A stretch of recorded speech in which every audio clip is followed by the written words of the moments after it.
Lord, these two petitions, Lordship, one is against an order, judicial order passed by additional district judge and MCA, Lordship, and the other order which we have challenged, the order of additional commissioner, Lordship, in which under section 250 MPLRC there was an order which has been challenged before the commissioner, Lordship. Now what has happened, Lordship, when MP was pending against the judicial proceeding, Lordship, I made an amendment. So उस समय वहाँ order final नहीं हुआ था. Judicial order आ गया है, आप ADJ साहब का ऑर्डर आ गया है, तो टू दैट एक्सटेंट आपकी जो एमपी है एडमिनिस्ट्रेटिव ऑर्डर के खिलाफ, क्वासी जुडिशियल ऑर्डर के खिलाफ, that will become infructuous now because proceedings are before the judicial officer and all the finding. Sir उसमें प्रेयर हमारी ये थी कि in view of the order passed by the civil court, the revenue proceeding should not be initiated. ये था, इतना ही हमारा था. हमने कोई ऑर्डर को चैलेंज नहीं किया था इस पिटीशन. आपसे यही तो कह रहा हूँ. हाँ वो ठीक है, आपका कहना ठीक है सर कि अब वो वाला हम ऑलरेडी ठीक है सर, तो वो पिटीशन हम नॉट प्रेस कर देते. Regarding that suppression in this case, छोड़िए ना, वो विड्रॉ हो गई. सर उसके विड्रॉ होने के बावजूद आप सप्रेशन देखें ना सर, एक रिलीफ के लिए दो पिटीशन फाइल कर रहे हैं. पहले इन्होंने 146.1 की पिटीशन फाइल करी थी. It was only against the injunction matter of the civil court. When the 250 order was passed against him by tehsildar, he filed an amendment application in that case, sought to challenge that tehsildar's order. No, in that writ petition which was confined only to civil court's order, तो civil court वाली petition में amendment file किया sir. देख लेते हैं 250 की petition के order को लॉर्डशिप हमारी रिलीफ देख लो. अमेंडमेंट अलाउ हो गया. हमारी सिविल सूट की रिलीफ देख लो. नहीं रिलीफ नहीं, भाई आप नहीं कैसे बोल सकते, मैं कोर्ट को बता रहा हूँ, फैक्ट बता रहा हूँ. नहीं एक मिनट देख लेते हैं. आप civil suit lordship, civil suit की हमारी प्रेयर देख लो. एक सेकंड आइएगा. 12509/19 लिखिएगा 146.1 में. ये क्या अमेंडमेंट करके मांगा था आपने? This was the final order passed by Tehsildar under 250. He even included this in this civil court's petition. Lordship, kindly see the proposed amendment. Amendment हमारा ये था, add as para Roman 3 in the relief clause that the order dated 16/9/19 passed by respondent to against the petition contained in Annexure P8 may kindly be not given effect during pendency of the present petition. And the petition be not dispossessed from suit. That is, I have not claimed a quashing of that order. क्योंकि civil suit pending थी, civil suit में order pass हो गया था. Therefore, what my submission was. समझा दीजिएगा कि 250 की कार्रवाई में सिविल सूट का क्या जुरिस्डिक्शन है, जब एमपीएलआरसी में सब there is a specific bar how this application could have been filed before the civil court. 250 की कार्रवाई में किए गए आदेश को एग्जीक्यूट ना किया जाए, उसकी अपील लाई करती थी. How could you have sought this relief before the civil court? और ये सर अमेंडमेंट अलाउ हो गया. उसके बाद ये केस एडजर्न हुआ. They did not argue, then they kept this petition pending. और फिर ये सेकंड एमपी फाइल करी अगेंस्ट दी. आज ये वाली जो पिटीशन है, ये किसके खिलाफ है ये बताइए. ये 250 का जो तहसीलदार ने ऑर्डर किया था, उसके एसडीओ ने ऑर्डर किया. उसके बाद कमिश्नर को ऑर्डर. बताइएगा अब आप उसमें क्या इलीगैलिटी है. लॉर्डशिप पोजीशन है ऑलरेडी वे बैक. ये सब पुरानी पिटीशन बोलने नहीं देते. लॉर्डशिप हमारे केस तो हमें एड्रेस करने दी. ये बीच भी मतलब lordship what is the proceeding. आपको सुनेंगे आपको नहीं तो ये बीच में बोलते हैं तो it is not good. Lordship he is a senior designated senior nowadays. Lordship अभी महसूस करने में थोड़ा टाइम लगेगा. थोड़ा सा वेट तो नहीं महसूस करना चाहिए, उसके पहले महसूस करना चाहिए. सीनियर होगा, इसका एहसास होने में टाइम लगता है. हाँ, अब गुलाटी साहब आप इनको बोलने दीजिए. बैठ जाइए. गुलाटी साहब को कुर्सी दीजिए. सर भाई एक एक करके चले. पहले ये इतना बताइए कि ये जो 3 खसरे हैं ये अलग अलग व्यक्तियों के नाम से हैं, ठीक है ना जी? आपके नाम से है ये सब. लॉर्डशिप उसमें वल्द देखेंगे, वल्द गुलई अहीर. नहीं वल्द सब में नहीं है. एक में महीलाल है, एक में अरे भाई हाँ महीलाल है, महीलाल है, गुलई अहीर है, और तीसरे में गुलई हेमराज वल्द वद्दूलाल है. हाँ वो कुछ और है. We don't. आपको ये बताना पड़ेगा कि ये सब जो है किस तरीके से आपके पास आई जमीन. Because only one person Sahablal is contesting this case. Show me that how this land has devolved in favour of Sahablal and how much land has devolved in favour of Sahablal. Civil suit में लॉर्डशिप हमने वो सब नहीं पूरा सिजरा अपना family tree पेश की है. लॉर्डशिप सिजरा से अकेले से नहीं होता ना, ये तो 1928-29 का खसरा आपने लगा दिया, ठीक है। अब ये संवत है कि साल है ये भी नहीं मालूम हमको। 1928-29 लिख दिया है इसमें खसरे में, पेज 14 के टॉप पर जाइएगा, ठीक है। तो इस सब से आपकी मदद नहीं होगी।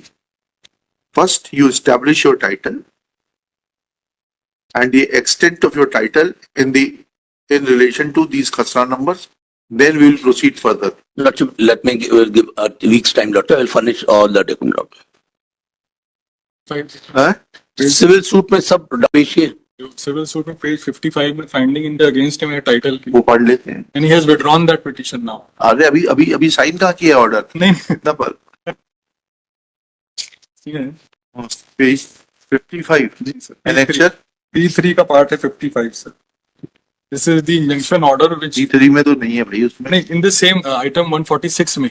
अच्छा 146। यस 146 में ऑर्डर लगे हैं सिविल कोर्ट। अच्छा नहीं, इसमें भी लगे हैं। 140 पेज 55 में है, इसमें भी लगे। 789 में trial court has said no injunction can be granted to him because he has failed to prove prima facie title, and this has been confirmed by appellate court, and that petition just now appellate court को वही मूल सवाल पूछा आपसे, thumb rule वही है कि इनका टाइटल तो बता दें। prima facie सर दोनों कोर्ट ने देख लिया इंजंक्शन के केस में, बोला टाइटल तो है नहीं। बताइए टाइटल कहाँ है आपका? वही तो हमने सवाल पूछा था, आपके बगैर बोले पूछ लिया था हमने इस सवाल। वही मैं बता। लॉर्डशिप एडीजे को ऑर्डर, इसके ऑर्डर के में हमने अपील की, ट्रायल कोर्ट का ऑर्डर, एडीजे को ऑर्डर देख लें लॉर्डशिप। हाँ पढ़िएगा ना, एडीजे का ऑर्डर किस पेज पे देखना है? लॉर्डशिप पेज 63 के पैरा 17 से देखेंगे लॉर्डशिप। एनेक्चर P7 है क्या? नहीं सर, P3 पार्ट है। P3 का कौन सा? P3 में भी तो आपने लगा रखे कई सारे। पूरा रिकॉर्ड उसी में लगा है। पेज 58 से ऑर्डर है एडीजे का लॉर्डशिप। अपीलार्थी वादी के द्वारा वर्ष 1909-10 के गोलई अहीर के प्रविष्ट वाले राजस्व अभियोगों की छायाप्रति प्रस्तुत करते हुए विवादित भूमि गोलई अहीर से प्राप्त होने का विजन करते हुए यह बात प्रस्तुत किया है। इसलिए प्रकरण में स्वत्व और अद्वैत के गुणोद्देश्यों पर साक्ष्य लिए बिना सक्षम अधिकारी द्वारा विधिक प्रक्रिया के अधीन रहते हुए बेदखली की कार्रवाई पूर्ण होने के पूर्व प्रत्यार्थी प्रतिवादीक्रम हर्ष पटेल द्वारा स्वयं बलपूर्वक अपीलार्थी को बेदखल किया जाता, तो ऐसी स्थिति में अपीलार्थी द्वारा बात प्रस्तुत करने का उद्देश्य विफल है। अपीलार्थी द्वारा मध्य प्रदेश भू राजस्व संहिता 50 के अंतर्गत विवादित भूमि के संबंध में की जाने वाली कार्रवाई को रोकने के लिए अस्थायी निषेधाज्ञा की मांग प्रत्यार्थीगण तहसीलदार में कलेक्टर विरोध की गई। प्रकरण में तहसीलदार जौनपुर ने रूप पक्षकार विवादित भूमि के संबंध में मध्य प्रदेश भू राजस्व संहिता 250 के अंतर्गत अपीलार्थी वादी के विरुद्ध अरे आप पैरा 21 में आ जाइए ना कि कानून के पाता है, ये भी अगर आप उनको बेदखल नहीं करेंगे, उन्होंने कानून के पालन के लिए 250 का आवेदन लगा दिया।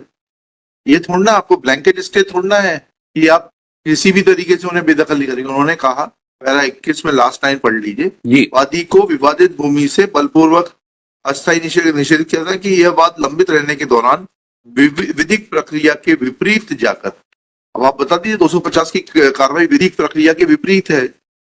लॉर्डशिप 250 की कार्रवाई हमें सुनवाई का मौका ही नहीं मिला है। वही तो हमारा कहना है कि 250 में एविडेंस हमारा होता, जब पोजेशन हमारा पाया गया तो हमें अपने डॉक्यूमेंट पेश करने का मौका तो मिलना चाहिए 250 की कार्रवाई। जोर से बोलने से नहीं फर्क पड़ेगा। जिस तारीख को सीमांकन हुआ था, हाँ बता दीजिए, आपको नोटिस नहीं था सीमांकन का, उसके बियॉन्ड और कोई सुनवाई नहीं होगी। लॉर्डशिप सीमांकन में कब्जा तो हमारा पाया गया। कब्जा पाना, आप फिर you are too much bound by the instructions of your client rather than assisting the court. Kabja is irrelevant. What is important is your title. If 250 की कार्रवाई में लॉर्डशिप सीमांकन करते वक्त अगर यह पाया गया कि वह जमीन आपके स्वत्व की है तो फिर बात अलग होगी। यही तो मैं कह रहा हूं सर कि 250 की कार्रवाई में सीमांकन में हमको सीमांकन में हमारा देखली बता देंगे कि हमको नोटिस दिया था। फिर वही बात है, ये क्यों बताएंगे?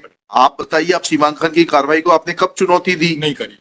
अल्टीमेटली 250 की कार्रवाई सीमांकन की कार्रवाई के बाद लॉर्डशिप सीमांकन की कार्रवाई के रहते रहते हमने सिविल सूट फाइल कर दिया। सिविल सूट में सीमांकन की कार्रवाई को चुनौती देते आपने नई बात बताई। नहीं, हमारा civil suit for declaration injunction file हो गया था। Forget about it. When the MPLRC prohibits proceedings against certain acts to be done by the revenue authorities in an absolute manner, which includes demarcation, etc., how a civil suit is maintainable? अगर आपका ये observation आ जाएगा तो civil suit नहीं, मैं उस civil suit revenue proceeding को मैंने सिविल कोर्ट में चैलेंज नहीं किया है। किया है ना आपने, अमेंडमेंट किया ना वो? नहीं, अमेंडमेंट लॉर्डशिप हमने बोला कि क्योंकि सिविल सूट चल रही इसलिए उसमें वो कार्रवाई ना करें जब तक सिविल सूट पेंडिंग है, जब तक वहां पे रेवेन्यू प्रोसीडिंग ना की जाए, ये मेरा निवेदन। आप मुझे ये बताइए कि 129 की कार्रवाई के विरुद्ध क्या रेमेडी है? वो असील नहीं किया हमने, वो हमने असील नहीं किया। नहीं किया है ना, that has become final, that's the end of the matter. लिखिएगा। Lordship, then I withdraw this petition with liberty to assail an appropriate आज state. थोड़ा ना मिलेगी आपको लिबर्टी इतने साल बाद। So I don't, demarcate I don't want to press this petition, Lordship. लिखिएगा। श्री गिरीश कुमार श्रीवास्तव 146 में, after arguing at length and when put certain basic questions that where is the title of the petitioner, submits that civil suit is pending in that regard. Full stop. Next para.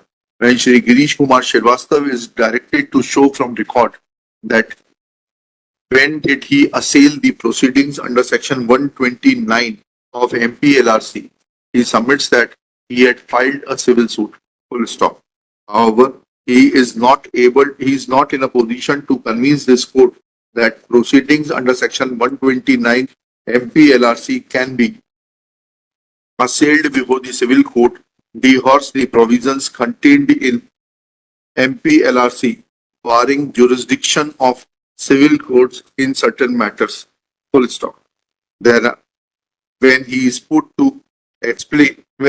asked to explain that when he had not assailed the proceedings under section 129, then how can he be now permitted to assail the proceedings under section 250 MPLRC, which are consequent to demarcation proceedings undertaken under section 129, he submits that he may be permitted to withdraw this petition. Next paragraph. Shri Siddharth Gulati, learned senior advocate, assisted by Shri Sudhir Sharma. Sudhir Sudhir Sharma, Lord. Sharma, submits that in fact this petition is rendered infructuous in as much as revenue authorities have removed the encroachment of the petitioner and have put the defendant Harsh Patel in possession of the said land. Full stop.